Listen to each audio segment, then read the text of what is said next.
Good morning. आज हम सीखेंगे वर्ण एवं मात्रा। वर्ण एवं मात्राएं। वर्ण भाषा की सबसे छोटी इकाई को वर्ण या अक्षर कहते हैं। इसके और खंड नहीं किए जा सकते। जैसे सूरज, इसमें देखो स में फिर उसका स्वर अलग किया उ, र में उसका स्वर अलग किया अ, ज में उसका स्वर अलग किया सूरज। अब देखो वर्णों से मिलकर क्या बनती है? वर्णमाला। लेकिन वर्णों के क्रमबद्ध समूह को, वर्णों के दो भेद होते हैं।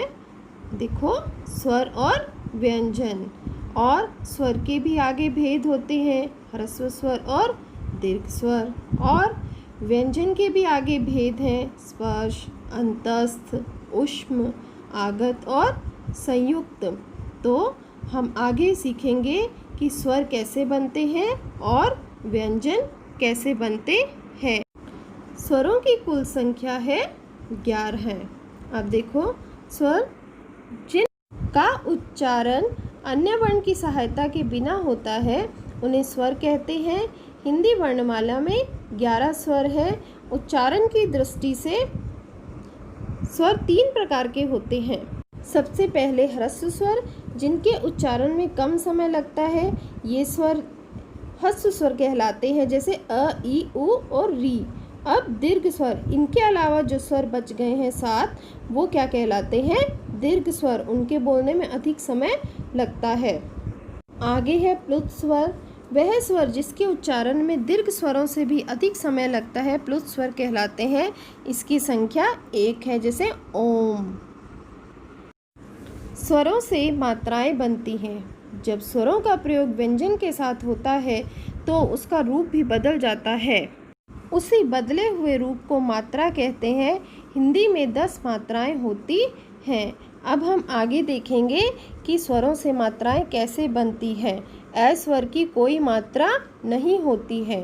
आगे देखो, अब अ की कोई मात्रा नहीं। आ की मात्रा में एक खड़ी पाई और शब्द बनेंगे काला कपड़ा। ई की मात्रा किताब। बड़ी की मात्रा ई, जिसको ज़्यादा समय लगेगा, कील, कीट। ऊ कुदाल, ऊ कूप, कूल।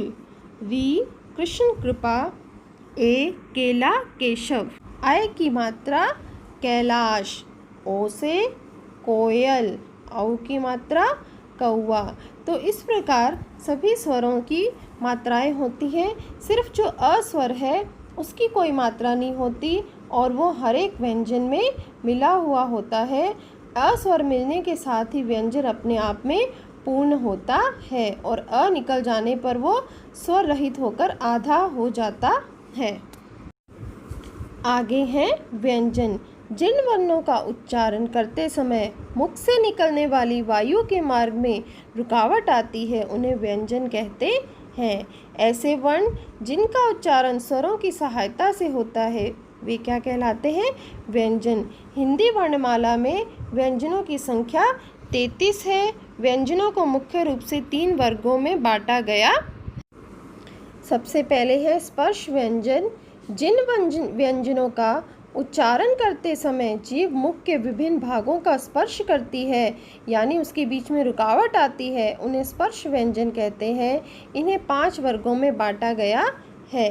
क वर्ग के सारे, च वर्ग, ट वर्ग, त वर्ग और प वर्ग। और इसमें भी देखो अलग अलग भाग हैं। क वर्ग क्या कहलाता है? कंठ। च वर्ग तालव्य, क्योंकि इसका उच्चारण स्थान तालु है। ट वर्ग मूर्धन्य, त वर्ग दंत्य और प वर्ग ओष्ठ्य। जहाँ जो इनके नाम आए हैं, हमारी जीहा वही स्पर्श करती हुई या वायु है वही स्पर्श करती हुई निकलती है। इसी आधार पर इनका वर्गीकरण किया गया है। बच्चों, आगे हम पढ़ेंगे व्यंजन का एक भाग हमने पढ़ लिया स्पर्श। अब उसके बाद हम व्यंजन का दूसरा भाग पढ़ेंगे, अंतस्थ व्यंजन।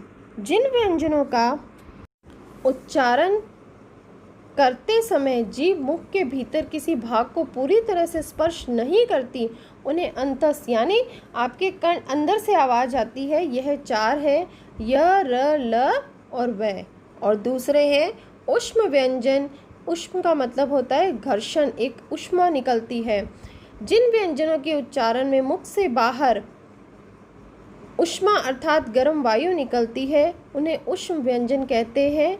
यह चार है श, स और ह। आगे है संयुक्त व्यंजन। जैसा कि नाम से ही पता चल रहा है, संयुक्त का मतलब है जुड़ा हुआ, संयुक्त। दो व्यंजनों के मेल से बने वर्णों को संयुक्त व्यंजन कहते हैं। हिंदी में इनकी संख्या 4 है, श, त्र, ज्ञ और श्र। क और श मिलके बनते हैं श, जैसे शिक्षा। ज और न्य बन के बनते हैं ज्ञ, यज्ञ और विज्ञान। त्र और रै बन के बनते हैं त्र, छात्रा, चित। तै और रै से जैसे छात्रा और चित, उसी प्रकार श और र से श्रमिक और श्रवण। अब है द्वित्व व्यंजन। जब एक व्यंजन अपने समरूप व्यंजन से मिलता है तो उसे द्वित्व व्यंजन कहते हैं। द्वित्व व्यंजन से पहला व्यंजन स्वर रहित यानी आधा होता है और दूसरा पूरा, जैसे सच्चा, पक्का, पत्ता, चक्की, धक्का, चक्कर, दिल्ली, बिल्ली आदि। आगे है उत्क्षिप्त अथवा स्वनिम ध्वनियाँ। ड और ड स्वनिम ध्वनियाँ कहा जाता है। ये दोनों ड और ड का ही विकसित रूप है। इन ध्वनियों का प्रयोग शब्द के प्रारंभ में, मध्य में तथा अंत में होता है, जबकि ड और ड जहाँ डोट है ध्वनियों का प्रयोग प्रारंभ में नहीं होता, जैसे डमरू, अड्डा, ढोलक, गड्ढा, सड़क, अकड़, चढ़, पड़। आई होप आपको समझ आ गया होगा। प्लीज़ मेरे वीडियो को लाइक